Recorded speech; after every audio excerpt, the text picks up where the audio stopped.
Hello friends, Rakshabandhan जल्दी आने वाला है। सो आज के वीडियो में हम बनाएंगे कुछ ब्यूटीफुल एंड इको फ्रेंडली राखियाँ जो कि completely plastic free and biodegradable material से बनी हुई हैं।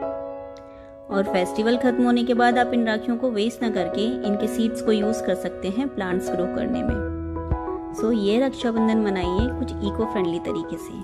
चलिए देखते हैं कैसे। इन्हें बनाने के लिए हम यूज करेंगे colourful jute rope, some colourful wooden beads, coins. हम यहाँ पे wheat, melon seeds and rice use कर रहे हैं। आप अपनी चॉइस का कोई भी सीड्स लगा सकते हैं। White glue and some felt fabric.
Friends, अगर आपको हमारा ये इको फ्रेंडली आइडिया पसंद आया हो तो कमेंट्स करके हमें ज़रूर बताएं और न्यू वीडियो अपडेट्स के लिए चैनल को सब्सक्राइब करना ना भूलें। Thank you for watching.